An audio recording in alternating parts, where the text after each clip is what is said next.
अभी से बस कुछ देर पहले पवन सिंह का एक नया वीडियो सामने आया है। जैसे कि स्क्रीन के ऊपर दिखाई दे रहा होगा, इसमें पवन सिंह नया घर देखते हुए नजर आ रहे हैं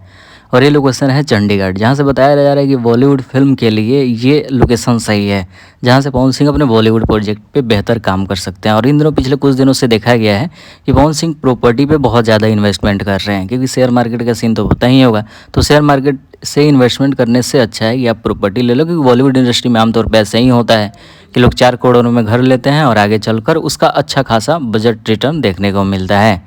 तो इस मामले में भी पवन सिंह आमतौर पे बहुत सारा देखते ही होंगे कि वायरल वीडियो कभी लखनऊ में घर लिए, कभी आरा में, मतलब बहुत जगह पवन सिंह इस मामले में इन्वेस्टमेंट कर रहे हैं और ये सही भी तरीका है। बाकी जब से पवन सिंह की टीम अलग हुई है तब से बातें चल रही है कि ज्योतिष सिंह और पवन सिंह शायद एक हो सकते हैं, क्योंकि जो पवन सिंह की पुरानी टीम थी, नाम लेना नहीं चाहेंगे, तो बहुत सारे लोगों का शिकायत था कि इस वजह से ये दोनों पति पत्नी एक साथ नहीं हो पाते हैं। लेकिन जब से सारी वीडियो वायरल हो रही है तब से इस बात की चर्चाएं होने लगी कि शायद ये दोनों साथ रहें। बाकी के जैसे ही अपडेट्स वगैरह आएंगे सबसे पहले इस चैनल पर देखने को मिलेगा, तो चैनल को सब्सक्राइब जरूर करें।